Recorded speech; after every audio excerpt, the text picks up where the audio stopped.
going to have a fiery Sterling today.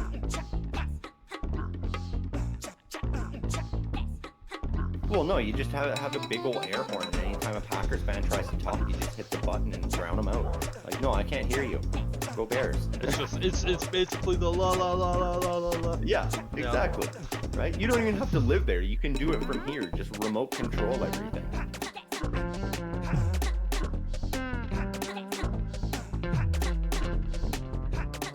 Yeah, I'm pissed off, man. Fuck the NFL at this point.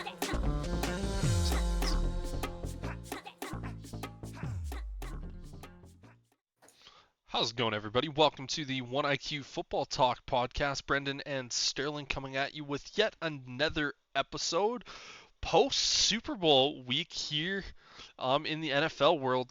A little bit sad, to say the least, that we don't have any more proper football for at least another month until the UFL starts. But Sterling, how are you doing on this fine Saturday, my good friend? That's pretty much how I'm feeling too. Sad football's over, so I expect to be playing a lot more Madden in the coming months just to fill that void until training camp starts in July. You know, I know we'll have free agency and we got the combine coming up pretty soon as well, but then we got the draft. Scratch that itch quite as much. Yeah, it's always one of those things of where the actual excitement of waking up on Sunday morning going, ooh, I just basically get to sit on my couch, watch football. And then even on Saturday, if you're a college football fan like myself, and I know if you had cable, you would be definitely watching a lot more college football, just waking up on the weekend going, football. And now we're just kind of sitting back. I know I woke up today going like, okay, what do? And there's golf on. I like golf. I right. like watching golf. And so I'm watching that with the old man for a little bit. And then eventually it was like, okay, no football. No. Well, I know you're planning on trying to get into baseball a little more this year, and training camp there starts up in, I think, about 10 or 11 days. Well, I know pitchers and catchers reported, if it wasn't on Wednesday, then it was Thursday. And so, funny thing that happened within the baseball world, the first day, or it was either the first or second day, Fanatics is the company that is supplying all the jerseys for the MLB, and not just like actually like sending it to fans, but they are the main sponsor and supplier of the professional jerseys, just like how it's in the NHL. And reportedly on the first couple of days, the names on that, the fonts for the letters were all different sizes. So you could have a jersey that had like an A be one size, and then like a B, the very next letter, be a different size. There was players that literally had their name tag wrapping around their shoulders because of the difference in fonts. And they're sitting back going like, you are the major producer of the professional jerseys for a professional league. Mm-hmm.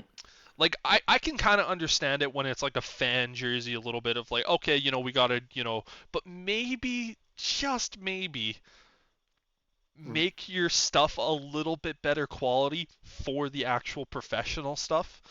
And, right, like you're trying to make a mark and, you know, solidify yourself as one of the main producers now, and you're trying to compete with brands like Nike and Adidas and others like that, and it's just, that's not a good look, guys. No, like I was talking to Will about it, and he's one of the guys who does a lot of the baseball stuff with DJ, and they recently just put their first episode back out coming into the offseason. And I was talking to him about that, and he goes, it's an absolute joke. And I said to him, I'm so happy the NFL looked at that and laughed at them when they said we would like to join together. And he goes, I wish the MLB did the same thing. And I went, it's okay, buddy. But yeah, so getting into a little bit of baseball this year, kind of have my team picked out. Surprise, surprise, I'm sticking with a Chicago team. I already follow all the Chicago beat writers, so might as well just stick with the situation of where it's like, oh, hey, they're talking about Cubs. I guess I know more about the Cubs right now so than any other team. But yeah, we are not a baseball podcast. We are football one, and yeah, let's get back to the Super Bowl last week. That was a fucking great game, wasn't it? I looked at the first half of this game, and again, you and I, we have a little bit of a different appreciation for defensive style football. And this is exactly what this game was. It was a defensive heavy game. And I Mhm. know a lot of people were messaging me going like, this is a shitty Super Bowl. And I'm watching the first half going and saying to myself, okay, I would like this to be higher scoring because I truly do feel that the Super Bowl it should not be a low scoring game. It shouldn't be like a 45 to 43 type game as well. Like but you, Mhm. you have to have I feel like both teams should be in the 20s because that tells me that they're both so evenly matched. They're moving the ball. They are the best of the best. And that creates such exciting Super Bowls. And the first half, it was just kind of like, okay, for the love of God, don't bring us back to that 10-3 game that we saw a few years ago between the Patriots and Rams. I know you loved that game. We've talked about Well, that. I did, but I had faith that coming out of the half, we were going to see more scoring because you've got Kyle Shanahan and Andy Reid, two excellent coaches at modifying their game plan on the fly, going into halftime, changing things up and coming out with a different strategy, and it works consistently for both of them. And so I had faith that we were going to see both teams start to put a few more points on the board. It's just both these defenses were really good, and so it was easy to stop some of those drives that were looking like they might take off. Yeah, I also had faith that it was going to be higher scoring. Like I'm texting people, I'm like, listen, don't walk away from the Super Bowl because you're still going to see a lot of really great action. Like this game is Hmm. only going to get better in the second half. It was essentially what it was is that it was the first 6 rounds of a prize fight of where both guys are still trying to feel each other out. Near the end of the second half, you definitely started to feel teams taking a little bit more risk and doing a little bit more, and then both teams in the second half, it was the second half of that prize fight of just they're giving everything that they possibly can, and the overtime, man. Like what Yeah. a game! Like obviously we're gonna kind of talk about it, but the player that I want to talk about is Brock Purdy because leading into this game into the playoffs, Brock Purdy did not look good. Hmm. And like I'll say this about Brock Purdy, I think he played a fairly good game in the Super Bowl. The Yeah, numbers by no weren't means. necessarily bad, but I think he played very well. Yeah, he did not he was not the reason that the 49ers lost, No. which a lot of people were talking about. If the 49ers lose, it's going to be because Brock Purdy's not good enough. And that was not the case. No, well, you just look at the box score in this game. Guys like, Christian McCaffrey led the team in receiving yards with 80. Brandon Ayuk was second. Jawan Jennings was third. Debo Samuel was left off, but George Kittle had 2 catches for 4 yards. Like, Yeah. you're looking at one of the premier tight ends in the NFL. Most people look at him and say he is the second best tight end in football today behind Travis Kelce. Travis Kelce, he did exactly what you expected. 9 catches, 93 yards in this game. You're going, yep, Hmm. that is exactly what we expect. No one can cover him. And the Chiefs looked at the second best and said, we're just going to completely shut you down. Well, I mean, remember last week that was one of the matchups I was looking forward to the most was Travis Kelce, George Kittle. And to be fair, Kelce in the first half was also shut down quite well. It was the second half where he came out and turned it on. Especially that final drive in regulation, and then the final drive in overtime as well. He was a key factor in both of those, and that was where George Kittle just couldn't seem to get it done. And I wonder if maybe because the Chiefs defense is so used to going up against the number one tight end in the league They in weren't even practice. worried. Exactly, they're able to figure out a way to shut down George Kittle. Yeah, and George Kittle was playing hurt in this game. We saw him actually go to the locker room at some point in that game just to get kind of checked out, which, losing that. And it's one of the things that you yourself have been saying about this 49ers team is you take Mhm. one of these key pieces out of that offense, it makes it a really, really tricky, and especially George Kittle because the tight end in that Kyle Shanahan offense is Mhm. so important, and you just see how useful it is, and especially when you have a really good player like that. But man, Well, we saw it on multiple plays when he was not on the field. and the backup was in there, and there would be a holding call on a blocking play, and George Kittle's just like, man, if I was out there, that hold doesn't happen. Yep. And he's right. And the injuries just really started to creep up on them. There was a brief period where Deebo Samuel was down and out as well. And then the heartbreaker in the first half, Dre Greenlaw, Oh my just God. blowing his Achilles out, celebrating on the side for an offensive, like, for a play when they had just received the punt or kicked the punt, I believe, and he was getting ready to go out on the field and And blows his just Achilles. And it's like, oh man, that's a key part of your defense right there, right up the middle. yeah, I'm not going to say losing Greenlaw was the reason that the 49ers lost, but No. it definitely did not help. But yeah, the first half of that game, it was, the first quarter, no points scored, and then it was 10-3 going into halftime. And I think all of us are looking back at it going like, please God, just don't let this be the final score of the game, which I think a lot of us had faith it wasn't going to be. But yeah, that first half, man, the Chiefs, they looked so frustrated. Yes. Like Travis Kelce, I think obviously pushing Andy Reid and getting in his face, that would be a much bigger story if the Chiefs had lost that game. Yeah. And, it's one of those things where, I can very much understand where Travis Kelce is coming from. He's like, listen, like I'm open, I'm the best player on this offense that's not named Patrick Mahomes. Get me the goddamn ball. Well, And the problem is the play he got so upset about was a run play, and it called for the tight end to be blocking. And we know Travis Kelce is not a great blocker at tight end. He's probably number 7 or 8 in the league in that category. yes, And so it made more sense having someone like Noah Gray out there. So, yeah, I can understand Andy Reid going, well, we're not putting you out there because you only need to block. We don't need you out there right now. But I do understand Kelsey's frustration of going, look, outside of Patrick Mahomes, I am the best player on this team. I should not be sitting on the sideline for any play this game. If there's any game where I'm going to go out there and do better at blocking, it it's is gonna be now. that. Yeah, he had a Yeah. play in the game. I think it was on. It was either in the final drive in the fourth quarter, or it was on one of the final drives in the overtime, where he Mm-hmm. ran the fastest that he'd ever been clocked in 7 years. And Yep.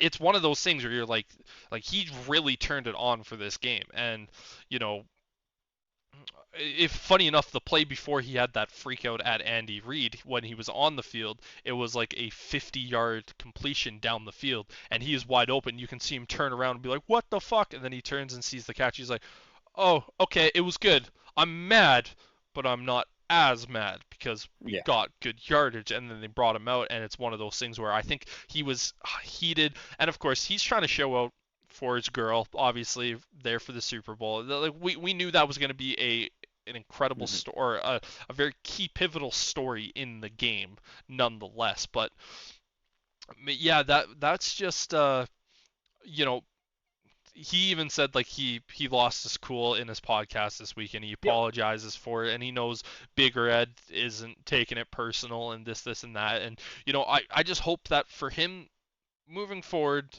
that it just keeps a little bit more level head, especially in some of those big games. Because what happens if Reed got pushed down and was hurt? We know he has a replacement hip, and Yep.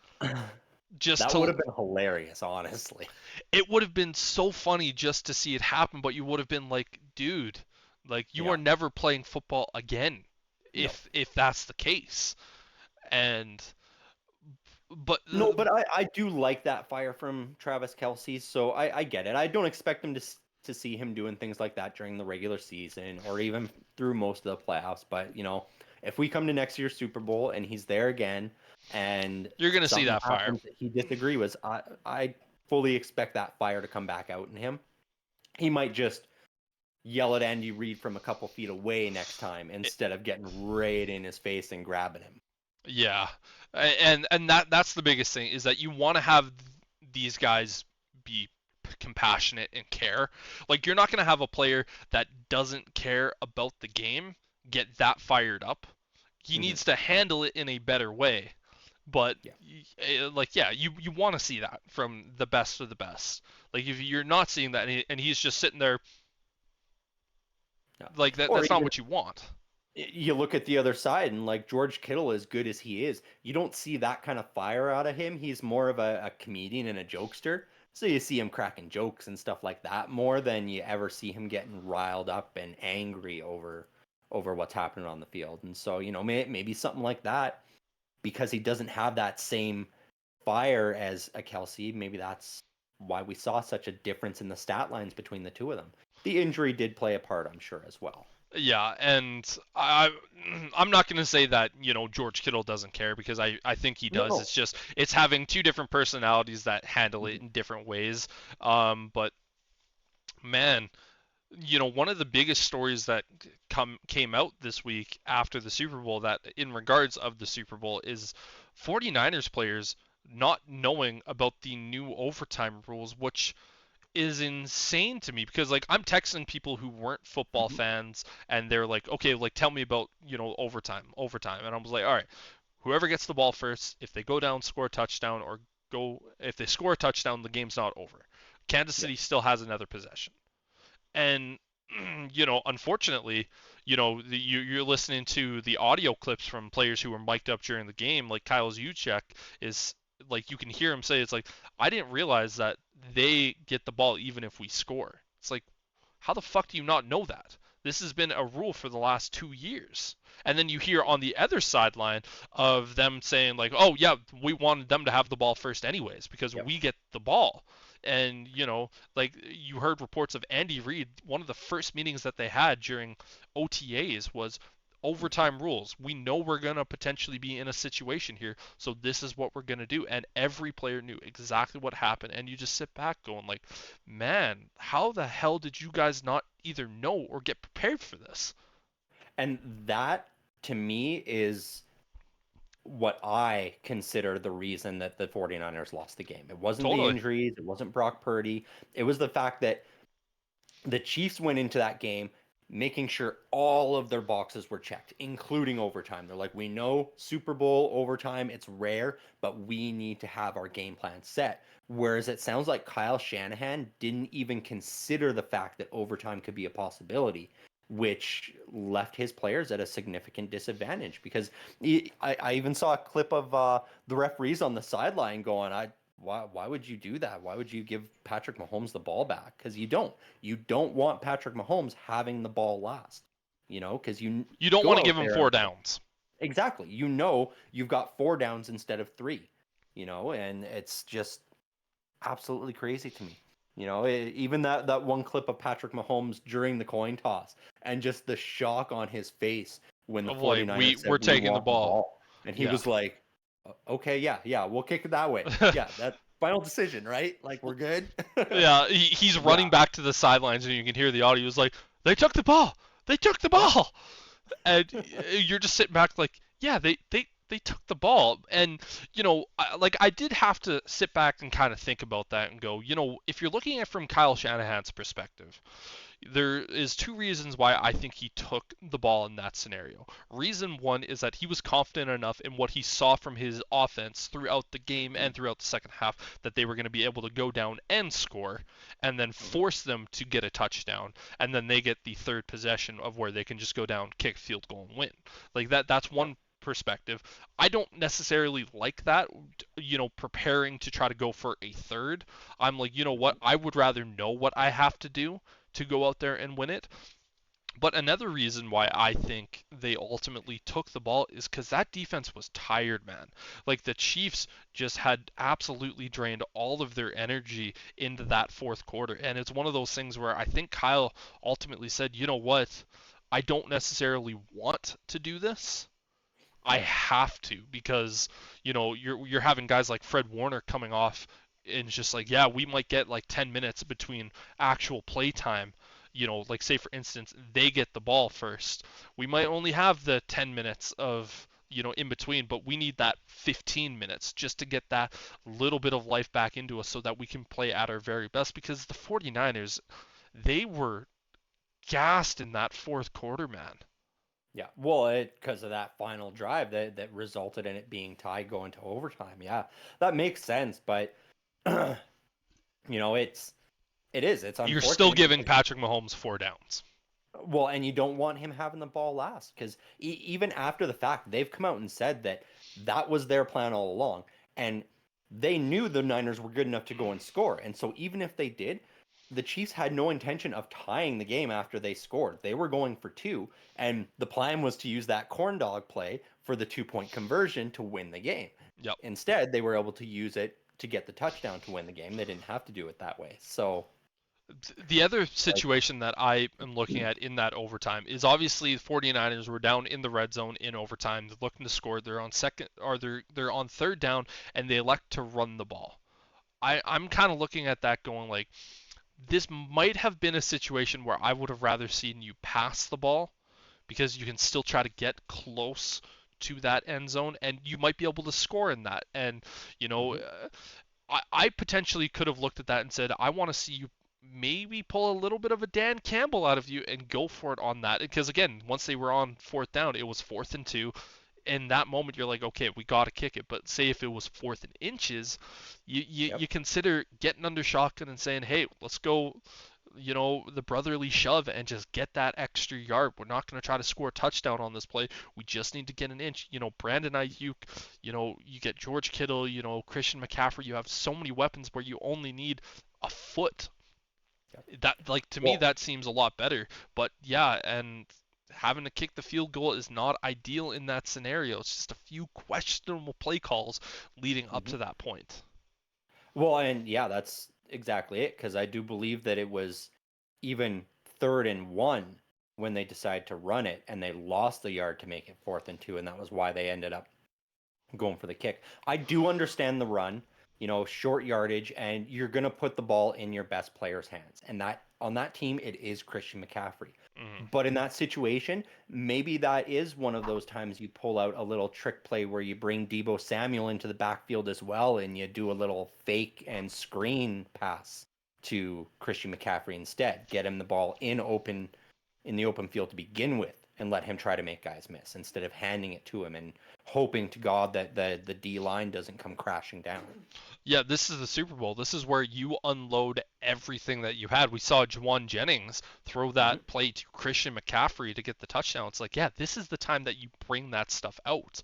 It's Yep. something that you're going like, we need to go into the deepest, It, darkest corners of our playbook and just try everything that you can.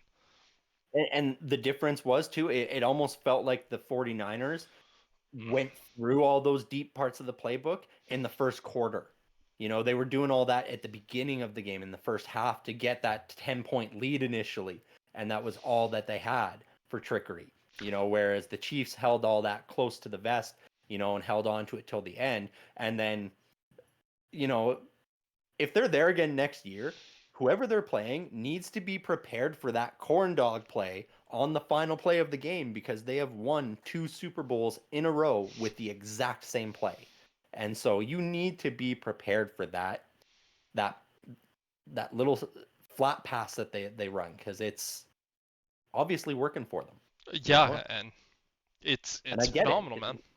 Right? Like I've watched the play over and over again, and I understand why it's so successful because you've got Travis Kelsey there as your decoy right at the goal line, and so of course your linebacker, your safety, they're going to come over and swarm him first and leave you one on one cornerback and whether it's the running back out of the backfield or your slot wide receiver, either one, they Well, and they then end the up in a third one on thing one you also situation. have to consider is that Mahomes just running the ball as well because he is Yep. not, Lamar Jackson, Justin Fields level of mobility, but like you see him run, it's like the dude still has wheels. Like he can get out. Like he He picks led his the, moments. he does. He led the Chiefs in rushing yards in that game when you have Yep. guys like Isaiah Pacheco, who is just like he's an unstoppable force it seems like, but Mahomes still led the team in rushing yards that game with 66.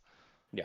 Yeah, a couple of those were big rush plays because it was, that he hasn't been doing it all season. He hasn't been doing it all playoffs. He'll usually get one down the sideline or something, but you don't typically expect him to roll out and immediately go for that first down. It's Yep. very rare he does that You nowadays. see it maybe one or two to potentially 3 to 4 times a game, but that's really it.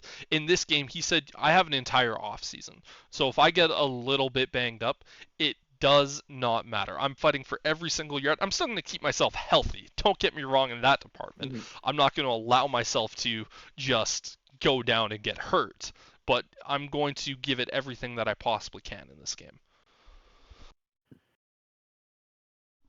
So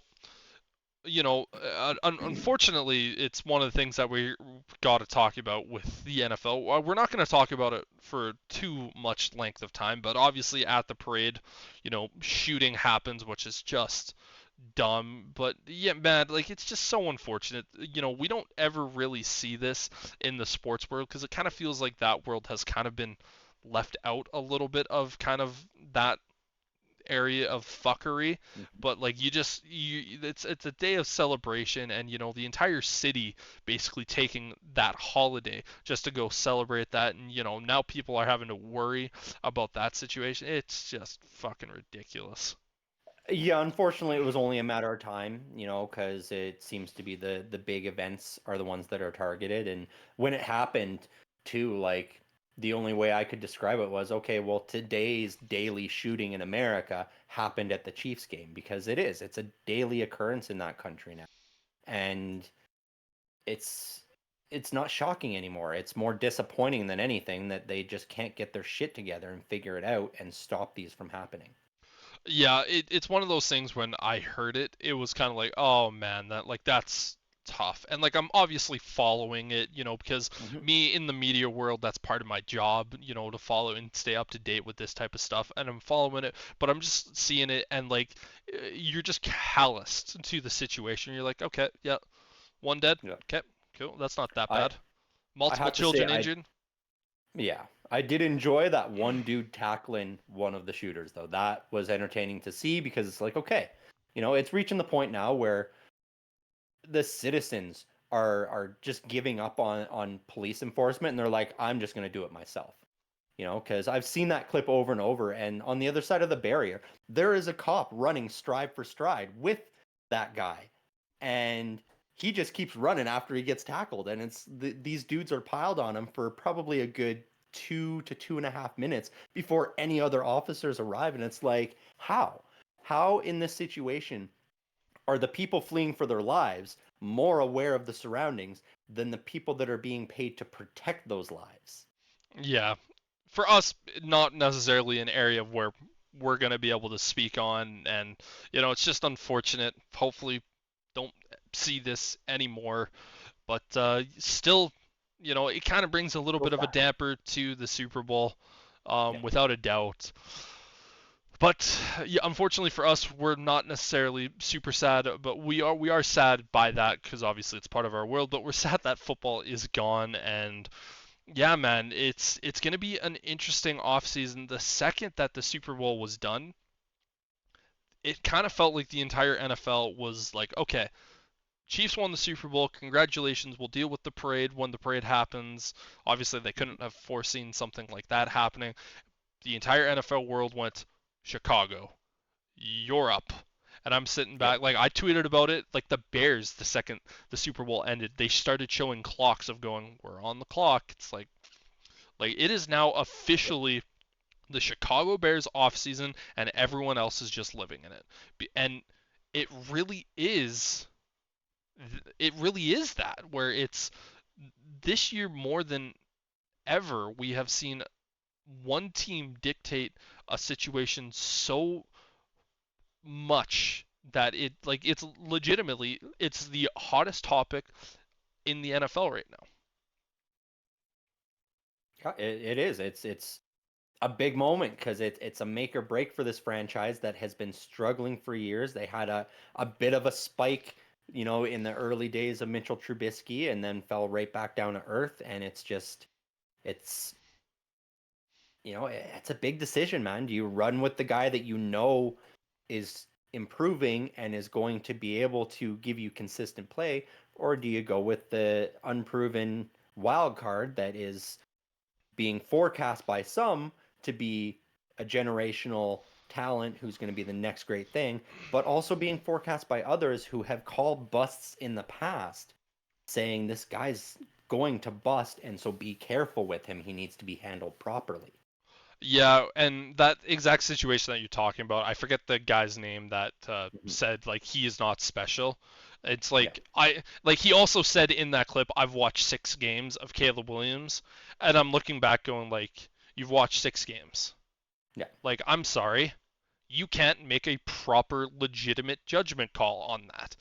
Like this year alone, I have watched enough games of Caleb Williams, and I've gone back and I've Mhm. started doing all of my film review of players. And for me, as someone who does, armchair scouting, I have taken classes in scouting for professional football, so I have a little bit of a decent idea of how to and what to look for. But I'm not sitting back making, super important decisions on these players. If for instance, if I was a scout, you better believe that I would be watching every single game of all the snaps. This guy had watched 6 and he's like, this guy isn't special. I'm sorry, what film are you watching? Because The, every film that I'm watching is saying that this guy is special. The first game that I rewatched this week for Caleb Williams was the Notre Dame game. The one that every fan likes to say that, oh, he's so bad in this one. He was not bad in that. He had some bad plays, but he had nothing around him and he was trying to make stuff work. yeah, the only thing I'll say is like when you've been doing it as long as that guy has been, you reach a point where you notice tendencies, you notice quirks quicker. You don't need to watch every single game of every single player to get a proper scouting feel for him. Once you've been doing it for 40 plus years, you usually can see a guy for 3 to 6 games and go, okay, it's been consistent through those 3 to 6 games, the positives and the negatives I'm seeing. I don't need to watch the remaining 40 games to see the same thing. Yep. And so that's where I'm like, I get where he's coming from. And he's been wrong in the past too. He even said that. He's like, I've been wrong about guys, but just on what he has seen and his general feeling, he's not sure. Others, like I said, are hyped on him, and rightfully so. He does look like he could be generational. Yeah, for me, I just look at this whole situation for the Bears and I go, man, this is a decision that shouldn't be that hard. The only question that I think Poles is really waiting for before he trades Justin Fields is he just wants to meet the dude. He Yeah. wants to sit him down and go, all right, there was this rumor, there was this rumor, there was this rumor, there was this rumor. Your perspective, tell me about why. There was, the latest was, Colin Cowherd saying that, oh, he does not want to go to the Bears, or the camp doesn't want him to go to the Bears because he has concerns. And then the next day, the camp reaching out to Cowherd and saying, listen, we do not want to be painted anti-Chicago. Stop that. It's Yeah. going to be the first question. It's like, why? What concerns did you have when? Because that report, when Cowherd said it, was like 8 weeks old, and it was like, Mhm. okay, there's a lot of stuff that could have changed from that time, and we saw that pretty much once trade deadline, the Chicago Bears were a very different team. Yeah. And it was like, okay, like, he might have had that reserve week 8 when the Bears were bad, but then they figured stuff out and then they moved forward. And that's pretty much just going to be what they're going to be asking, like, Mhm. okay, what was your concerns, what was your reservations, like, let's figure this out, blah blah blah blah blah, and then move forward. And then it's going to be right away, it's like, okay, Justin Fields, thank you very much. Like, I Yep. love Justin Fields. I said this all year long, I do not want to see him gone. I think he is the most gifted quarterback the Chicago Bears have ever had. The Yep. problem with Justin Fields is that he at times is gun shy. He has Mhm. struggled to throw open receivers, which is, I think, is a very, very big thing. And the development that we've seen from him, he's grown every single year, but it hasn't been good enough to look at the opportunity of going, we could reset the quarterback clock Mhm. and we can get a guy that might be able to compete with the Patrick Mahomes, the Josh Allens, the Joe Burrows. While you look at Justin Fields, he might be able to compete with the Dak Prescotts, the Jalen Yeah. Hurtses, some of these guys. But when it gets down to facing a Mahomes, you're sitting back going, well, picked. We clearly know who the winner is in that. Yeah, and up to this point, he hasn't even really shown that Dak Prescott, Jalen Hurts level.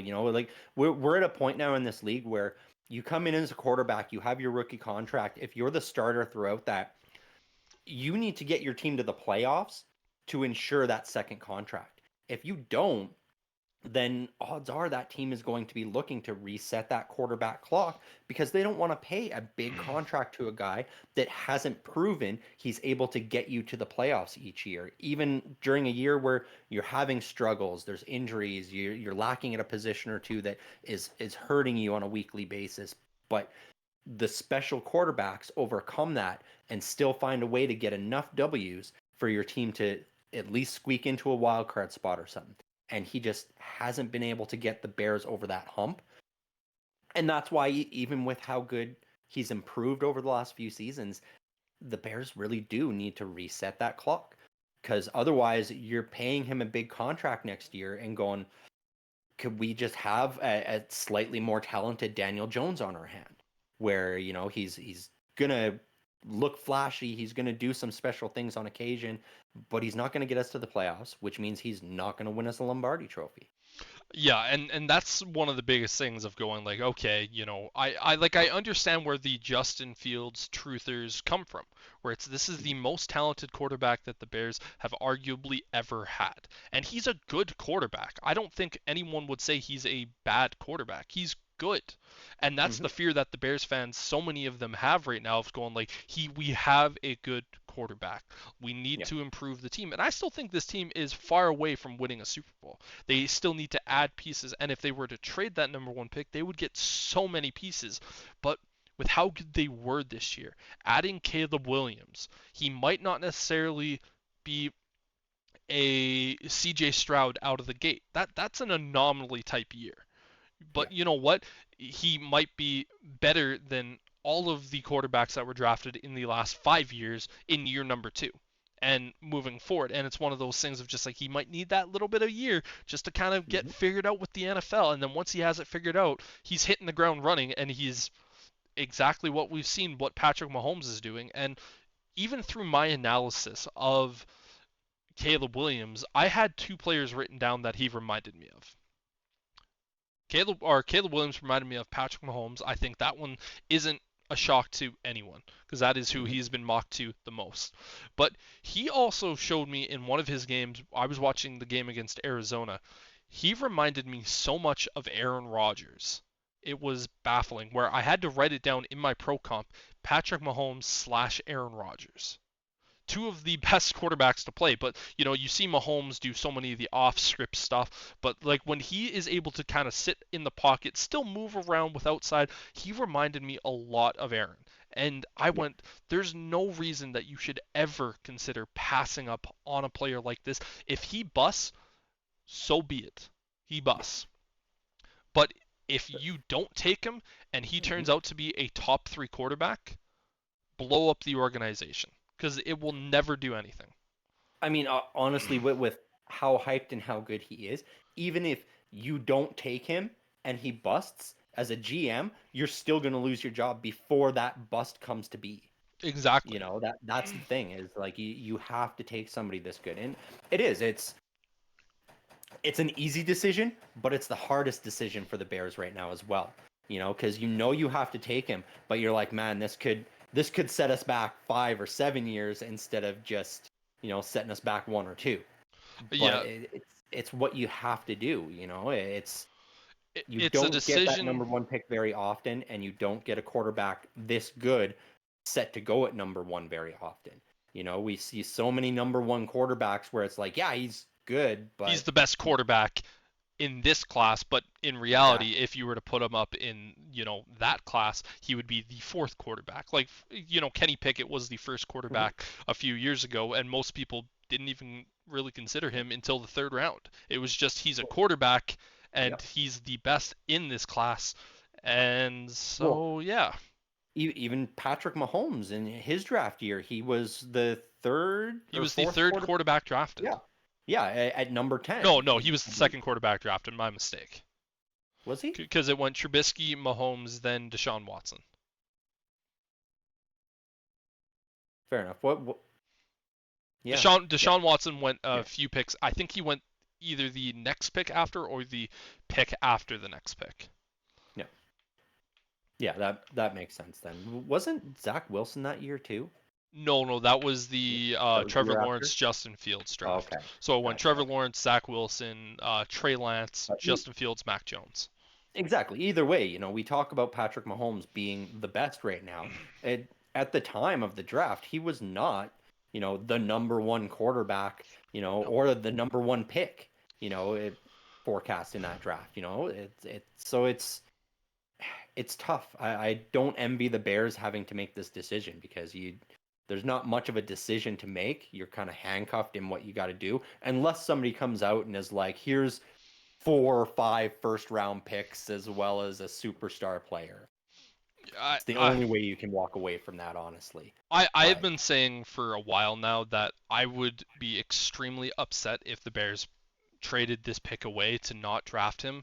And for instance, like I know people have said like, oh, Washington could potentially give you 3 first round picks and a handful of other picks just to move up one spot, and you can still draft a Drake May or a Jaden Daniels. I'm sitting back going like, yeah, you'd be getting great picks and what could be a great player in Drake May.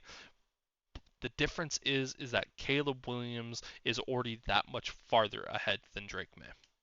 And well, yeah, and that's just it with Justin Fields as your quarterback. Like if you don't take Caleb Williams, then you're not moving on from Justin Fields at that point. That's the way it is. So it's like moving to the number 2 pick doesn't do a whole lot for the Bears other than them going, okay, now we're going to trade down again and get a whole bunch more firsts or something like that. That would be the only thing worth doing at that point because Drake May is going number 2. he should. Somebody's not right. Nobody's going to trade up to take, say, Marvin Harrison Jr. So yeah, it's tough because you guys have to take Caleb Williams, and then you have the task of finding a dance partner to trade away with Justin Fields I without don't think getting. that's going to be a problem though. No, it's just getting the value that you want for him. I think that's going to be the problem.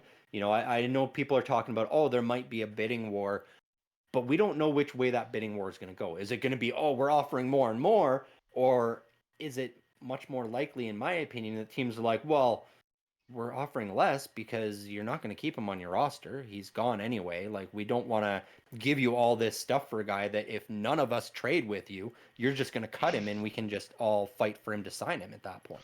The one reason why I think it's going to be the latter approach of where it's the teams are going to be offering more and more and more is because you have a circus of teams in the middle of the first round that all need quarterbacks. It goes the Vikings, the Broncos, the Raiders, the Saints, and then a few picks later you have the Seahawks, and then a few picks after that you have the Steelers.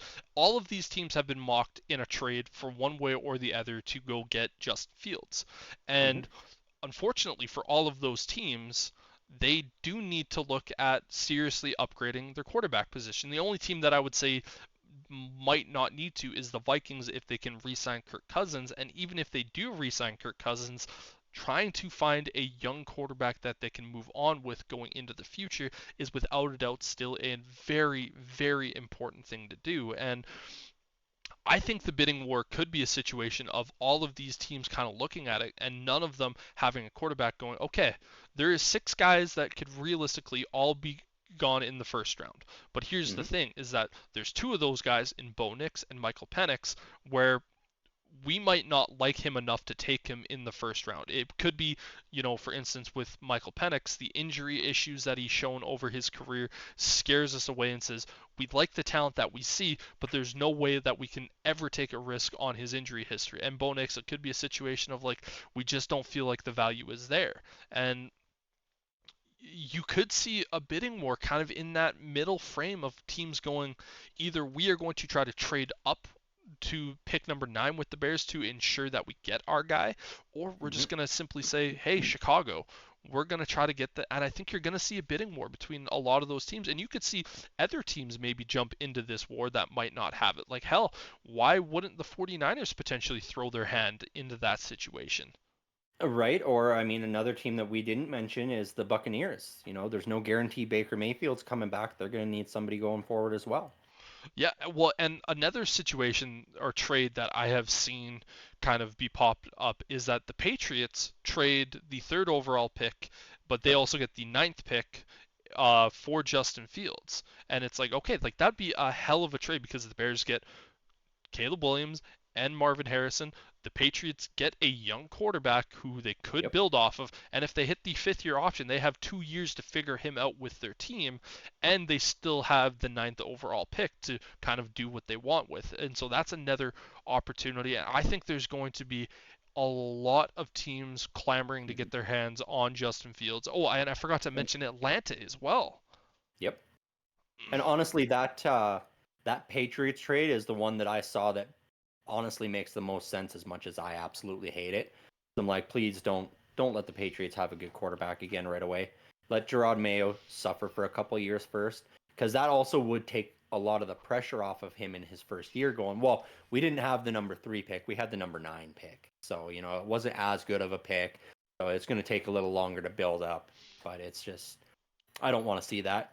Um, I think as soon as it becomes a talk of first round picks, teams like the Steelers are going to bow out. They're not going to give up a first for Justin Fields on a 1 year rental with possibly a second year option on a guy that they're not 100% sure would be their quarterback for the next decade, essentially. But my question to you, and right now the Steelers are the betting favorites to be the next team for the Yep. for Justin Fields. It goes the Steelers, Chicago, and then I kind of forget. But the fact that the Steelers are the betting favorites right now, and like I agree with most people, I don't think it's going to be a just straight up Justin Fields for the 20th overall pick, just because I Yeah. don't think the value there. I think the Bears would likely send either a third or a fourth round pick alongside with that for Justin Fields to get that 20th pick. And I feel like if the Steelers send the 20th pick and the Bears send Fields and a fourth, to me that is good value for both teams. You're getting a guy who is realistically better than what you currently have, Hmm. because I think Fields is vastly better than any quarterback that you currently have on your roster, and you're also acquiring a later pick to try to help do something. And you know what? You have a situation where Mike Tomlin has Yep. come out and stated he likes Fields, and they've already stated that going back to that year, they had Justin Fields ahead of Trevor Lawrence in the draft process. So it could very easily be a possibility there. But yeah, I don't think it would be a situation over just be one for one. I think the No, Bears would also add a pick in there. I don't value Fields at the number 1 pick. If this was last year and you have 2 years plus the option, then I would put that value there. But the fact that it's just the 1 year and then the option year, it that feels like a treading water move for the Pittsburgh Steelers, because that's very much it needs to work out. If Hmm. that like this has to work out, it can't go the same way of the Mitchell Trubisky did, because then you're shooting yourself in the foot and you're resetting your need for a quarterback right back to next year again, or the year after that. Like, this would need to be enough to hold out with like a guarantee that somehow you're going to get Arch Manning. Like, that would be the only worthwhile way of giving up a first. I just don't see the value for the Steelers. For other teams, yes, swapping that first and getting later rounds. But right now, with the needs of Pittsburgh, that first round pick is much more valuable on a young entry level contract that we can plug into a spot of need, whether it be on the O line, on the D line, in the linebacking core, in the secondary, wherever it may need to be, more so than bringing in a quarterback, since they're likely going to sign a quarterback like a Ryan Tannehill or a Kirk Cousins or a Russell Wilson already, just to compete with Kenny Pickett. So to have that plus Justin Fields, it feels a little much. We were kind of talking pre-podcast here that we ultimately were going to kind of talk about is that the Steelers, unfortunately, they don't have cap space to, I think, sign one of those guys unless they take a significantly cheaper deal. I think unless the Steelers get adjust Fields, I think they are genuinely going to be walking in with Mason Rudolph and Kenny Pickett this season as their quarterbacks. And then like the Steelers are going to draft a quarterback at some point in this draft Mhm. if they don't get Fields, but it really does kind of feel that way just because they are 15 million under the cap right now, and unless they make some serious cuts, that it's going to be really hard for them to sign a Kirk Cousins or a Ryan Tannehill or some of these other guys just because of the amount that's going to cost them. Like a Ryan Tannehill is still going to cost you a $15 million a year. Yeah. Yeah, I mean, I'm not overly concerned about the fact that they're behind the cap right now. They will sort that out. They always do. Pittsburgh's one of the best teams out there at restructuring contracts to make space. We got guys on the books like Okorafor who are likely going to be on their way out the door and get cut. I know they've already talked to Patrick Peterson about taking a massively reduced pay, which I think he's likely to do because he enjoyed his time in Pittsburgh and he was improving as the season went on. I wouldn't be surprised to see them restructure Cameron Hayward as well. He's on the last year of his deal and be like, hey, take less this year. We'll put it on the books for next year instead. You're here for 2 more years then. Or take That's sort more of what in they've been signing doing the bonus last as couple of years opposed with Cam to Hayward. yeah, take more signing bonus right now as opposed to actually Yeah. like on cap type situation. Yeah. So I do fully expect them to be able to maneuver and change some contracts around so they'll go into free agency in that 15 to $20 million free space range. You think And they're so going to they'll be be able to able to make up $30 million in cap? yeah, Okorafor alone is almost that behind the cap. He's sitting at just over 11 million for next year, and for how poorly he played this year and the fact that he was benched in the back half of the season for Broderick Jones, I see no reason why they're not just going to cut him. They're going to eat that penalty that'll come along with it and move on from there. So I think with the penalty, it's something like 3 million on that contract, so that'll free up 8 million, and then restructuring. I'm not worried. They'll be able to come up with the room to sign a quarterback likely in free agency, and depending on which quarterback, they might take a bit of a discount just to be able to say they're coming to Pittsburgh. We do have that sort of pull in the league, fortunately at this point still. If Mike Tomlin had left, that might not be the case anymore, but a lot of guys want to play for Mike Tomlin, so that helps. Yep, but you could also just trade the 20th overall pick for Justin Fields. Could, but I don't think that'll happen. What I've been seeing is most likely like a second and a fourth or a second and a fifth is what Pittsburgh is willing to part with to get Justin Fields. Yeah. And I don't see them doing much more than that myself, honestly. Especially if they're like, well, with that second round pick, there's a chance that a guy like a Bo Nix or a Michael Penix could still be there at the middle of the second round. And so they could go, well, if we can't get Justin Fields for that, we're going to hold out and maybe grab one of these guys in the second round to compete with Kenny Pickett. Totally. And Yeah. there's still a lot of stuff to be discussed and Oh, go through. And we've been talking about the draft, but that is going to be a lot of the offseason focus. We're going to do a ton of these situations and discussions. One of the things that we were supposed to do last week that we just kind of forgot about a little bit was taking a look here at our teams and giving the draft grades for our drafted players that came into the league last year. And so I Mhm. think we'll go round by round for each of us. And essentially, the way that's going to be, we're going to look at all of the players that we have and give out a letter grade. For me, the way that I've kind of looked at it is if they didn't even make the team, they just automatic F, just because they weren't on the team. I Yep. don't know how you did it, but Well, for me, the way if they didn't even make the team, I didn't even give them a grade. I didn't even review them because I was like, you didn't play for the team this year. You were drafted, you were let go, and yeah, so that's why I yeah, gave it an F because it's just like, well, you drafted a guy and didn't make the team, so it's an yeah, F of a pick because you right. know, Because I know that the Steelers drafted a quarterback last year, but he didn't even make the team, so I don't even have him on here. Basically, I've got 5 guys through the first 4 rounds. That mm, was sort of all that Pittsburgh drafted and kept on the team. Yeah, yeah, and so I I did the have all same. of I my gave players, but Yeah, yeah, I did individual grades for each player, and then I have a team grade at the end as well. Yeah, so I think we both start with our first round picks. Chicago had the ninth overall pick, ended up trading back to get the 10th during draft day, and they selected Darnell Wright, tackle out of Tennessee. I give him an A minus. He was without a doubt the best rookie tackle in the NFL this year. Playing that right tackle spot, had some growing pains throughout the year, but as every rookie tackle does, you're going to see that, but he is as dependable as they come. I think he gets an A minus because top tackle in the draft, or one of the top tackles in the draft. You want to see maybe a little bit fewer sacks given up throughout the year, but played the entirety of the season, was rock solid. Have no complaints with him moving forward. Without a doubt, the best tackle drafted in this year's draft, just in terms of production standpoint. A minus, without a doubt, happy grade for him.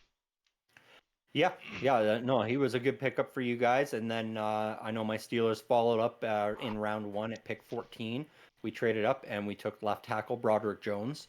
Um, Excellent player throughout the season. He had a very slow start, because Pittsburgh's philosophy is next man up. So he's drafted in. He's automatically 2 on the depth chart. He's got to earn that spot.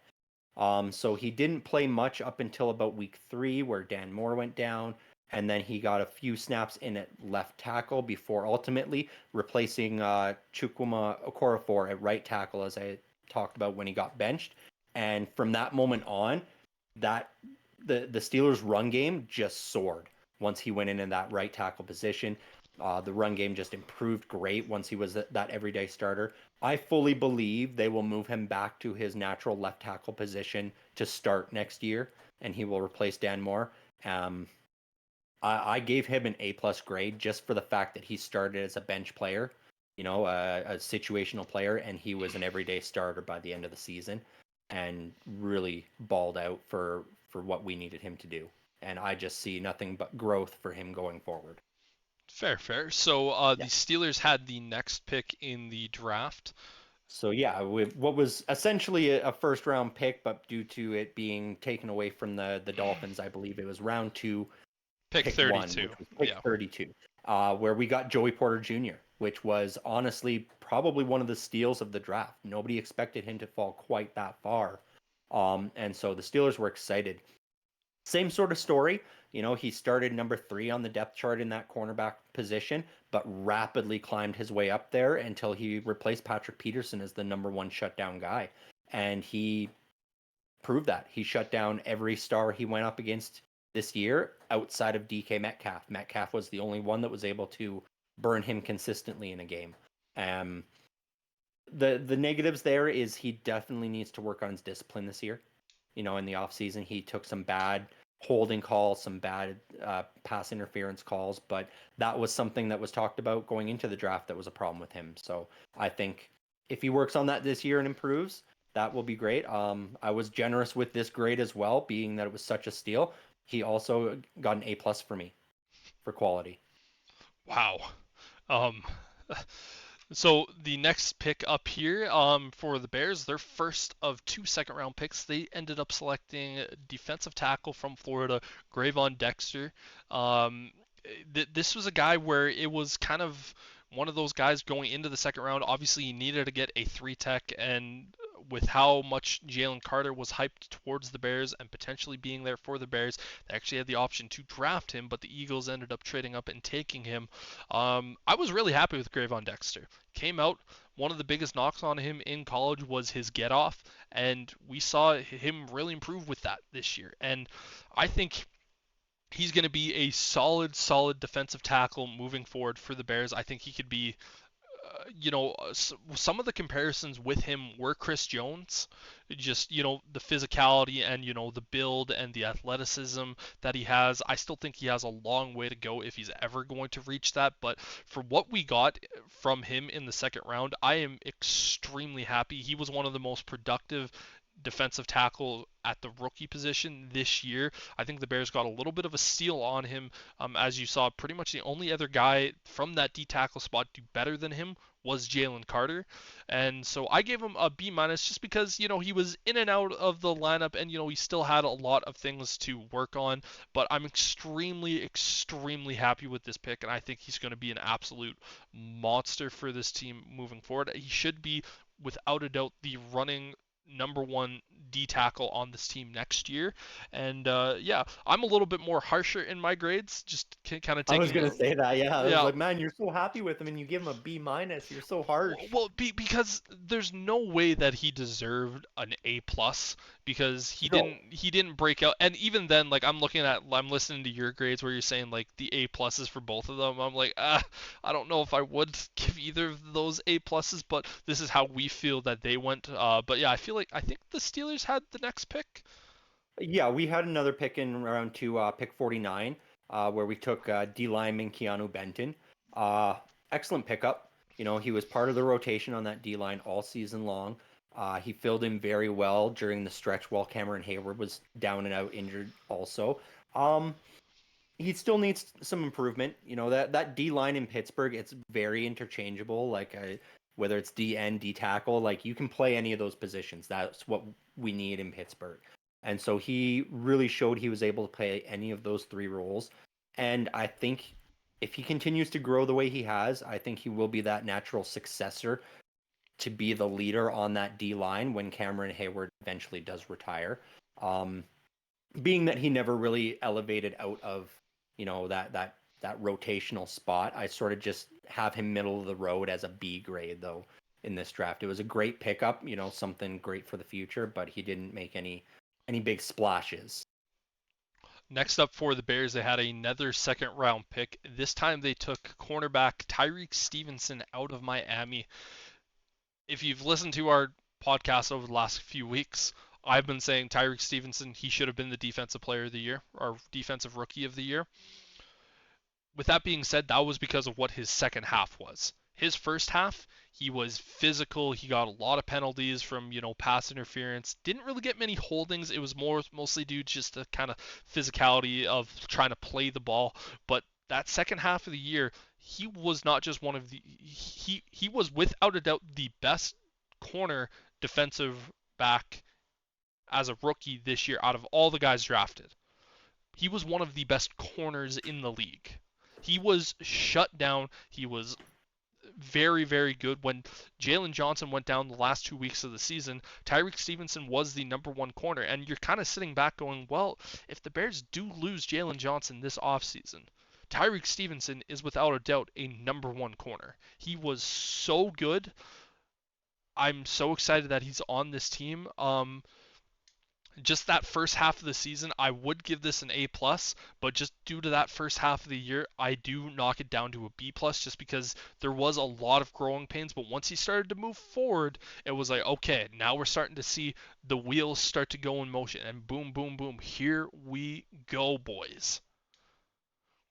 And Yeah, so yeah, next, that he was excellent for sure. Did you guys have a pick in the third round? we did. We had pick number 64. Yeah, yeah. So I believe that would be you up next then. Yeah. So next pick up was defensive tackle Zach Pickens from South Carolina. This guy, when we drafted him, I went, why are we drafting another defensive tackle so high in the draft? And I liked Zach Pickens coming out of South Carolina. I thought he was definitely more of a pass rushing defensive tackle. Really struggled in the run game.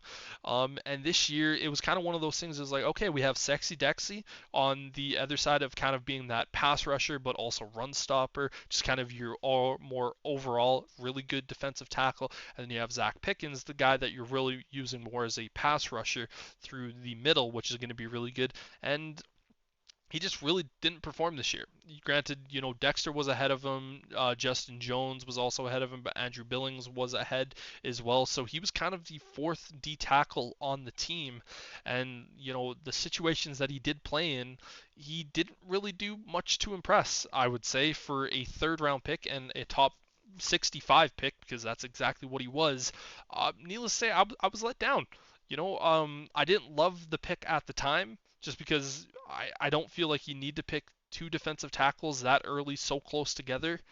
Um, But yeah, needless to say, I'm happy that we have Gravon Dexter in the D tackle spot because Zach Pickens was a letdown, so I gave him a D on this one. Just really didn't make those splashy plays that we were kind of expecting him to make. That's fair. Yeah, yeah. He didn't do much for you. And then Pittsburgh here we had in round 3. We managed to find another steal. Darnell Washington at pick 93, tight end. He fell in the draft due to some injury concerns through his college career, which was understandable. He's a big guy. We didn't see him suffer through much for injuries this year, which was nice.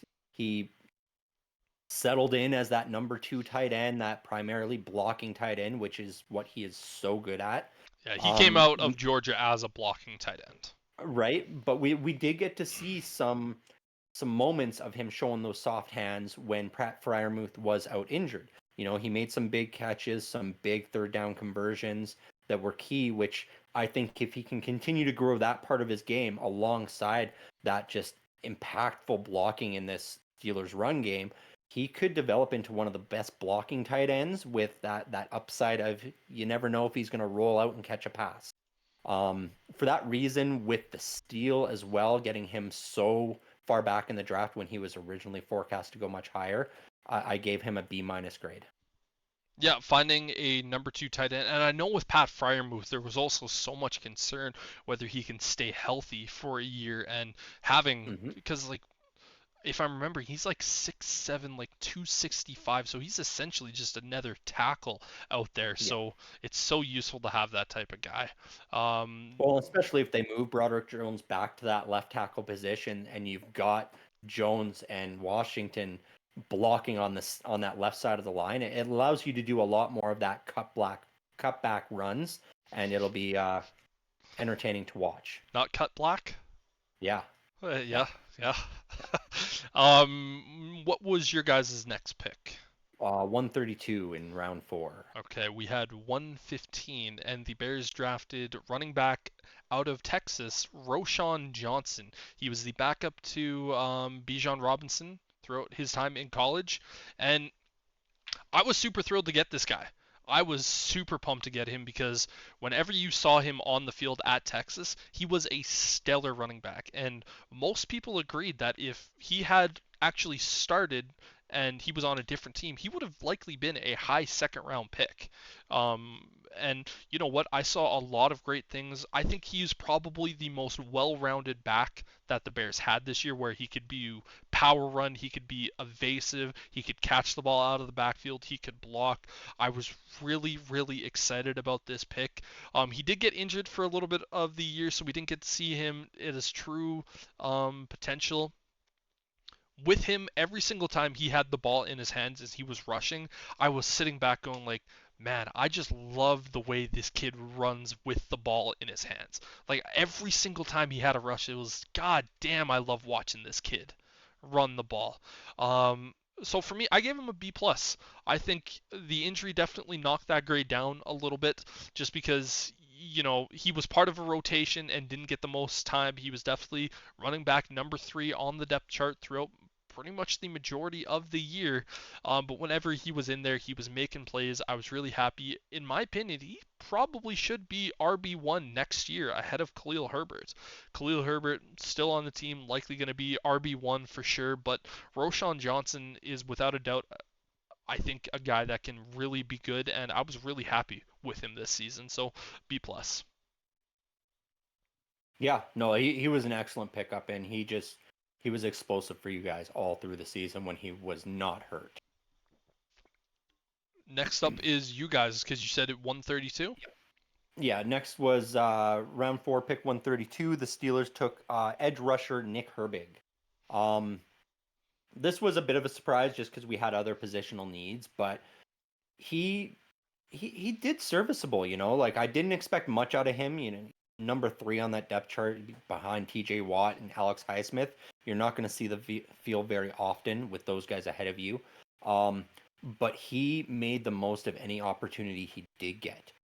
He was explosive when he was in there. Got himself a couple sacks. He looked good. He I expect him to be sort of same thing. Back up next year behind I would like to see the Steelers, maybe bring in a linebackers coach or somebody to work with him and see if maybe we can develop some other parts of his game and get him playing more often at possibly even a middle linebacker run stopping style of defensive player, just to get him on the field more. But yeah, it was tough to grade him because we didn't see a lot of him. So I didn't want to grade him low because he wasn't on the field. So I sort of based it more on the times we did see him on the field. And for that reason, I did end up giving him a B plus because when he was out there, it was You didn't feel almost the lack of production. yeah, like when he was out there replacing TJ Watt, we felt that lack of production. But when he was out there filling in for Alex Highsmith, it was almost like Highsmith was still out there. And so that was very promising to see for sure. Yeah, and I think another good way to start looking at some of these guys who were taken in like the fourth, fifth round and beyond is ultimately going like, what did they do when they actually had the time and what their role was? Because, for instance, not the next guy that I'm going to talk about, but the guy after, he was drafted to solely be a special teamer. Like we knew Yeah. that. Like when he was drafted, like I'll obviously talk about that and kind of taking a look at what the role was situation wise. But yeah, so at pick 133 because the Bears had the next pick. They drafted Tyler Scott, wide receiver out of Cincinnati, and when we made this pick, it was a lot of people said that Tyler Scott could have gone in the second round. I would have been upset if we drafted Tyler Scott in the second round. I was kind of looking at him going, you know what, if we draft this kid, I would be really happy in the third round because that's kind of where I had his grade at. And we ended up getting him closer to midway to the later portions of the second. And yeah, I think, you know, he really didn't get much of an opportunity. I think Luke Getsy really didn't know how to utilize him properly. He definitely started lower on the depth chart earlier in the year, but due to some injuries with Darnell Mooney and then just others, he ultimately got a wide receiver 3 role for a good portion of the year. Few plays that I think he definitely wants back, but definitely underperformed from what I saw from him this year. I think he can be a decent wide receiver 3 moving into the future. That's kind of his ceiling. Wide receiver 4, I think he's probably going to stay with the Chicago Bears throughout his rookie contract. So I gave him a C minus just because I was expecting more from Tyler Scott, but ultimately he didn't unimpress me like for Mhm. instance a guy like Zach Pickens did where he just completely did nothing. He was almost forgettable that he was on the team. Like Tyler Scott was out there. He made a couple plays. There was a few plays that you definitely want back. I think it was the Cleveland game where he had a catch that would have been either a touchdown or gotten us in a position to get a touchdown and he dropped it and you're just like Jesus man, like you need to have that. So yeah, for me, a C minus because he's a guy that is going to fill a role on the Bears, whether it's wide receiver 3, wide receiver 4. He's going to be a guy that's going to do stuff, and I want to see how he's going to develop in his year number 2. But from kind of what I thought he was going to do this season, underwhelming, but not to the point of where I'm like get him off the team, like he was forgettable. So C minus I feel is a good spot for him. That's fair, yeah. Yeah, for myself, I mean, all I've got left is a couple of seventh round guys that didn't make the team. So Fair I'll enough. talk about them once we get to the seventh round. So at pick 148, the Bears selected linebacker Noah Sewell out of Oregon. You knew when he came in, he was going to be linebacker number 5 on the depth chart. So he was solely going to be a special teams player. And when he was out there on special teams, he was a phenomenal player. He was easily one of our best special teamers week in, week out. And when you saw him get hurt later in the season, you definitely felt his impact lost throughout the year. Didn't really get to see him from that internal linebacker spot, which we knew we weren't going to see a lot of. And for this reason alone, I give him a B, just because from what his role was coming onto the team, it was going to be a special teamer. It was going to be one of those guys where it was your role is this, unless there's massive injuries or we're in such a blowout where we're just sitting guys and we want to get more of a rotation. You're going to only play special teams. And when he was out there, he was doing exactly what we asked from him. Was he the best special teamer in the league? No. Was he the worst? By far, no. He was just one of those guys you look at and go, you want this guy on the team for his special teams abilities. So for that, I gave him a B. Yep. Next up for the Bears, Terrell Smith, corner out of Minnesota. This was a guy that when I saw that we had him, I kind of went, damn, this is a good pickup for us because he was really, really talented at Minnesota. And this guy completely shattered expectations. He immediately became CB number 4 on the team, and he played a rotation because a lot of times you don't see corners play rotation. It's typically you have your 3 corners or your 2 outside corners and your 1 nickel who is a corner, but he's your nickel, your main nickel guy. Terrell Smith came in and played a rotation with Tyreek Stevenson, and he played well, man. Like at the end of the year when Jalen Johnson went down, Terrell Smith, he came in as the number 2 corner on the outside because, like, obviously Kyler Gordon, he's going to play nickel. That's where you're going to have him. But Smith, they're like, you're going to be our second outside corner. And he played well. Like, to the point where you're looking at it going like, man, if we lose Jalen Johnson, like, it's a big loss, but we have 2 rookies that stepped up, and we are not worried about our secondary. Like, these guys came in, and for that reason alone, I gave Terrell Smith an A. Like, for a Yeah. 6th round guy to do that, you're just sitting back like, we hit the lottery with this guy, and just the way that he plays in this defense, and I'm super happy. And to have that rotation to be like, okay, you just had to cover Tyreek Hill, and you had to go down 60 yards to cover him. Maybe let's not have this guy play gassed. Let's bring in the other guy to get him gassed for this play, and then we just kind of have that rotation.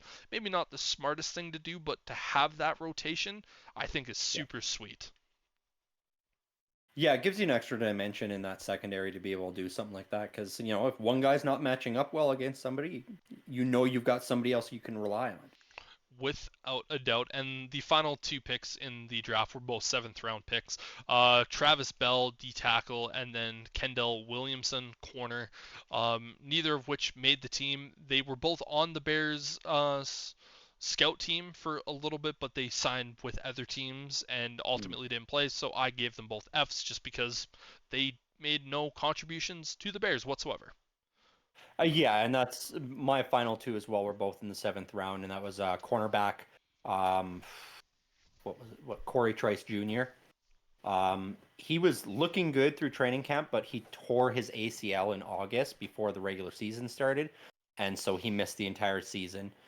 So I kind of just got to give him an F for that reason because he didn't contribute. He presumably will be back next year trying again. And then the other one was Spencer Anderson, which was offensive line. He did make the team. He dressed for 8 games, but he didn't see the field at all this season. So same thing, I gave him an F just because no contributions. You were there, you wore the black and yellow, but that was kind of all you did. So I gave him an F as well. The only other player that I will mention from the Bears offseason is the quarterback that we had, Tyson Bagent. I would give him an A plus because anytime that you can have an undrafted free agent quarterback come in and play as well as he did, won 2 games as a rookie, right there, it's a situation where like, yeah, he's QB number 2. There's not many times where you can say an undrafted rookie free agent from a Div 2 school is coming in and instantly wins your quarterback 2 job. But other than that, I don't really have any guys that realistically, Nope. from the undrafted free agent standpoint, that I'm going to talk much about. I didn't really look at any of the undrafted free agents either. Those I don't feel like those ever really should count towards your overall grade and how your draft went. For myself, I probably rated my team's draft higher than yours. I looked at it, and I mean Omar Khan, for his first year as GM, his first draft, with the guys I talked about, how well they performed, how well all of them grew with this team throughout the year. I gave him an A minus for his first draft. He did a phenomenal job, made trades to move to where he needed to, got the guys that they were specifically looking for in dudes like Broderick Jones, Joey Porter Jr., and fill gaps that were really needed, along the D line with Keanu Benton and Nick Herbig being just a sort of safety net there, because we've seen it with the Watt brothers. They're so big, they suffer injuries sometimes, and to be able to have a guy that could possibly come in if TJ Watt suffers a season-ending injury and maybe finally will win a game when TJ Watt's not playing, hopefully. You never know. So it was a key thing, and so that's why I gave him an A- grade on that first draft that he did. I think overall I give Ryan Poles a minus in this one as well, just because I think the collective of these guys that he had, every Mm-hmm. single one of those guys, with the exception of Pickens, really like they filled the role that they were brought in to fill. Obviously, Travis Bell and Kendall Williamson weren't on the team, but you know what? They didn't really fill a role. But yeah, Smith, Sewell, Scott, Johnson, Pickens, Stevenson, Dexter, Wright. If I'm looking at the collective of this, I give it an A minus, just because Darnell Wright looks like he can be a top 10 tackle or right tackle in the NFL moving forward. And, we got a lot of really good caliber, either starting pieces or rotational pieces. So, yeah, for that reason alone, I think it was a very, very solid draft. And Yeah. A minus, I feel, is the appropriate spot to have, especially if you factor in the trades that the Bears also managed to get in there as That's what I well. was going to say. I was going to give you a lot of grief if you had given polls below an A- on this, just because it wasn't all about the picks. It was the fact that in that draft, that's where you got the pick to be able to be taking Caleb Williams this year, and you got DJ Moore as a result of that as well. Yeah. And so those are things to really consider also in that draft grade. If I was going to factor in the actual trade in the draft grade, it would be an A plus, just solely because of the fact of, like, okay, hey, we got the first overall pick this year, but you can't really take a No, look at and that's that just and what I mean. yeah, I wasn't necessarily saying it should elevate it, but it it needs to be should cap it factored from in. dropping too far down Yeah. as a result. I, And I mean myself the same. The fact that we managed to fleece your team and send you Chase Claypool to get that pick that we got Joey Porter Jr. with, that definitely played a part in me giving him that A- as opposed to a B. What? See, I mean, you don't like Chase Claypool? He's a no, Canadian boy. fuck Chase Claypool. Come on, Mapletron. I'm just happy we got rid of him. We got something back. The fact that the Bears were able to get a sixth round pick for Chase Claypool was Yeah. ridiculous. Like, I looked at that one. There's no way that we ever should have gotten that level of a pick. I mean, there's no way we should have gotten a first round pick, which essentially we did Yeah, with I that agree, 32nd and this is overall. Like, this is kind of why I want the Steelers to trade the 20th overall pick for Justin Fields, as just a little payback of going, fuck you, hey, hey, fuck you. right? We gave you a first round pick. Now you give us a first round pick. Fuck you. Yeah, yeah. I mean, we'll do that as long as the trade off is we go to the Super Bowl and win it next year with Justin Fields. Then I'll be happy, and you'll be so fucking mad if something like that happened. That would be so funny. The difference with Fields is that no matter where he goes, I'm going to root for him, because With two exceptions. You wouldn't want him for the Packers, and could you imagine if he went to the Vikings I, and then was successful with Justin Jefferson? well, here's the thing, is that I know for a fact that he isn't going to go to the Vikings, is because Poles, he is going to look at this and go, there's zero chance in hell you are going to be in a position of where you're going to have to play us multiple times a year. There's Yeah, no chance of it. And the Packers, they have Jordan Dickhead Love, who is somehow a good fucking quarterback, and I just can't believe it. So I'm not worried about that. The Lions aren't going to trade for him, but yeah, pretty much other than that, I'm gonna root for him wherever he goes. If he goes to Atlanta, I'm gonna be cheering for him in Atlanta. If he goes to the Steelers, I'm gonna be cheering for him to be successful in the Steelers, because he is that level of guy. It's gonna be really bittersweet to see him go, but the only reason that I can be okay with it is because we're gonna have Caleb Williams. yeah. No, And that is fair. And if he just so happens to, for instance, let's say he goes to Pittsburgh and he doesn't improve and he's just this level that we see from him and this is his cap, well, yeah, I'm not going to be upset with it either. But Yeah, Yeah, like I'll only be upset with it if they spend that first overall pick and he doesn't at least get us to a conference championship. That's my thought on it. Is like if you're giving up a first for Justin Fields, he has to win you a playoff game this year. This year, not next year, and in that option year, this year.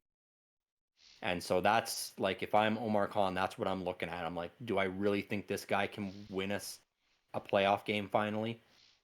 And if not, then you go, okay, well, then we're going to bring somebody in to compete with Kenny Pickett and hope for the best.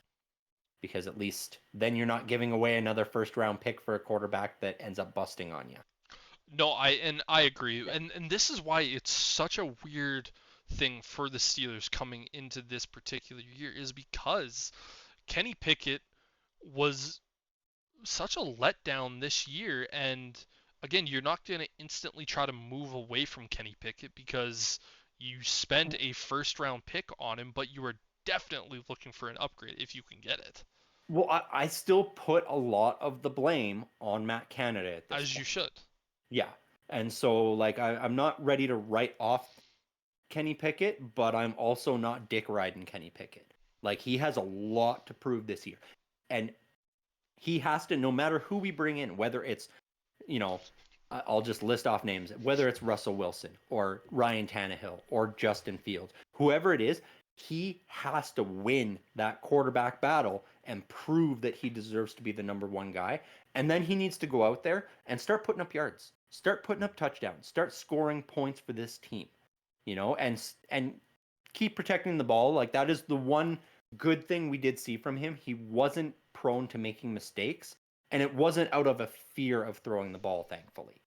It was just that confidence and that ability to read the defense. It was just the opportunities weren't there because the playbook did not run any routes that were opening up the wide receivers. And so that's my hope. Arthur Smith coming in, he'll go back to the offensive coordinator style and stop worrying so much about being a head coach. Just focus on drawing up the plays, getting points on the board. And we'll see what happens. I'm ready for September. I'm ready for April because for Yeah. me, like I ever since the Bears got it was announced that they have the first overall pick, it's been like, okay, this is gonna be a painful stretch of time just to try to get to that off-season point and just kind of Mm-hmm. go, okay, please, for the love of God, let's. And the Chicago Bears fandom is in a civil war. Like it is. Like I know you're not on Twitter and you don't really follow much of that, but it is fucking civil war. A radio host in Chicago. He bought a Caleb Williams jersey and put it on air, and people started sending him death threats because he bought a Caleb Williams Chicago Bears jersey. And while he was putting it on, he said, "It's not much of a choice. This is who they're gonna pick." Yeah. People started sending him so much hate. It's like, Jesus Christ, man. Like, let's settle it down, boys. Like, come Right. on. Like, and like even Hey, he was saying, he was like day number two, he's like people were saying like, oh, this is disrespectful to Justin Fields. He's still the only quarterback on the Bears. It's like, yeah, yeah, but he's also a professional athlete. His yeah. feelings aren't going to be hurt by a radio host putting on a jersey of someone else.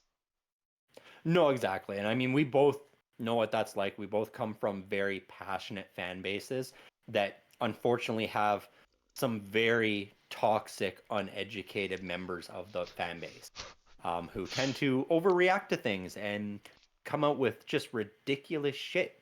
Like, I haven't seen any death threats on the Steelers side, but one of the funny ones was, "Oh, Kenny Pickett's garbage. We should trade for Zach Wilson." How is that an upgrade? Right? That was my reaction. I was like, why? Why on earth would that be considered an improvement to this team?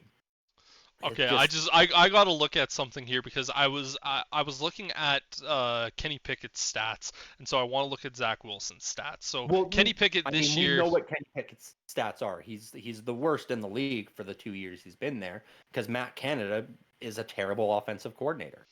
What do you expect? But who was it that I heard was interviewing him too? Was it the Raiders? I think Um, the Raiders are interviewing Matt Canada for a position on their team, if they I'm not they mistaken. they might be, but I know who their offensive coordinator is, and I look at Yeah, it. it's not for an OC spot. Like, 'cause I think Yeah, any team would be absolutely insane to give him that much control right away. Um, but man, be out of their no, fucking I mind. know Zach Wilson's numbers are better. That was the argument that one fan made, and I was like, the numbers don't speak, like they don't tell the whole story. You know, you can't just look at the numbers when you were in a situation with a horrible offensive play caller. Without a You know, doubt. like that's something you have to take into account. You know, and Zach Wilson is not the type of personality. That's like Baker Mayfield. I would not have wanted a team 5 years ago. Now I would take him on my team for sure because he's He's matured. proven. Well, yeah, he's matured to the point where he knows when to take the blame, and he knows even if he's not the one to blame, you don't shit on your teammates for what's going on. Hmm. Zach And Wilson doesn't know that. basically looking at a game where he threw 2 touchdowns, didn't even have over 100 yards passing, asked, "Do you think you could have done more on the offensive side?" No. It's like, you sure about that? You Right? sure about that, Zach? Because it sure seems like you could have done more on offense. And like I will say, with Zach Wilson, he did mature and get better this year in that term and situation as well. Because there was a time where the team didn't play that well, and he goes, "It was completely on me," and where it was a game where it wasn't on him because he actually. He didn't necessarily play bad, but he also didn't play great. It was the entire team let that down. It was like, "Oh, do you think you could have done?" Yeah, yeah. Like it was on me. Like I played terrible. Blah blah blah. So he improved there. But before we go, an argument that me and my old man were having this morning is he's a Raiders fan, and so they hired Luke Getsy as their offensive coordinator. And as a Chicago Bears fan, I have gotten to see Luke Getsy the last 2 years, and I'm simply telling him what you get to expect with Luke Getsy as your offensive play caller. And he goes, "You're just being a cynical asshole because he is a former Chicago Bear coach that didn't do well." And I'm like, "What are you talking about? Like, no, he sucks.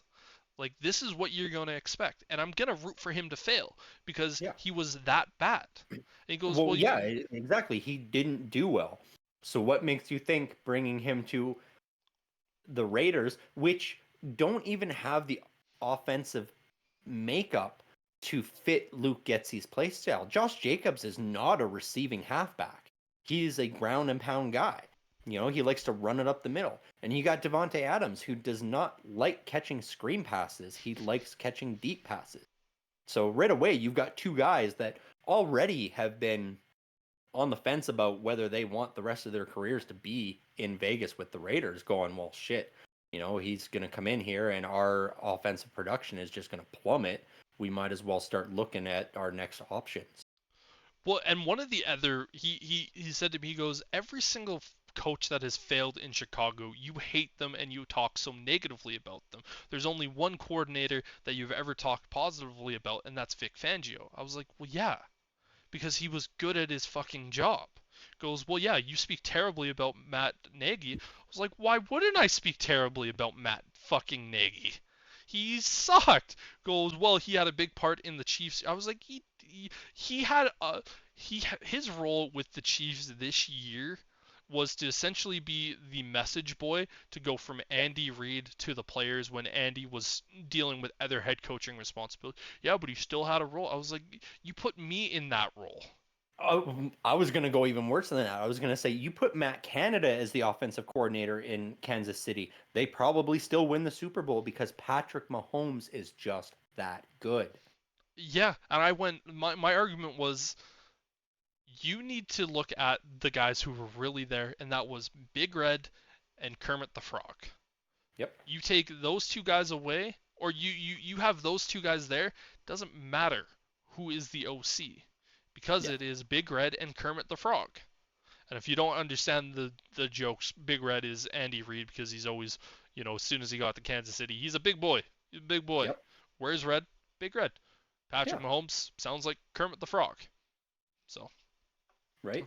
but yeah, that was an interesting thing. He's Like, like, "You're a cynical asshole towards your old coaches." I was like, "Of course I am, because they sucked Because if they were good, they would have either stayed around Hmm. or they would have been hired elsewhere. Exactly. That's what it is. It's because they got fired and then got a job elsewhere where you're like, well, that's not good enough, you know? Whereas, for my history, I'm looking at the Steelers. Most of my coordinators were hired into head coaching positions elsewhere, which is why I'm like, well, it sucks to lose them, but it's because they were good. Like Bruce Arians, for example. I will say when it comes to the Steelers, though, ever since that first group of coordinators that Mike Tomlin kind of Yeah. inherited, it It hasn't really been great. hasn't been great, no. Yeah. No, but I mean, it's been sort of middle of the road. It hasn't been terrible until Matt Canada. Yeah, that You that know, was the damning one for yeah, sure. oh, 100%. Because even on the defensive side, it's never been the same there since Dick LeBeau left. But it's been serviceable guy after serviceable. Terrell Austin this year showed some flashes as well as a coordinator, where I was like, he could turn into something special for sure. Yeah. And you still have, without a doubt, reserves about Arthur Smith as well. Oh, 100%. Yeah. But on the bright side, that does take some of that pressure off Kenny Pickett next year, which is good. It's Arthur Smith has got to come in and change that fucking playbook, burn whatever Matt Canada left, and start from scratch. Find the Bring what you were crayons, find using, the coloring book, burn it. right? Bring whatever playbook you were using when you were coordinator with the Titans. You know that is what we need to look at for sure. Yeah, but unless you have anything else, I think this is where we are likely going to stop. Obviously, a lot more stuff coming into the future. We didn't do the categories this week. It's one of those weird weeks where it didn't really Mhm. feel like it really felt. I have stuff for you next week going in just because we're getting closer to the combine. But yeah, unless you have anything else, that is all for me. I'm Brendan for Sterling saying peace.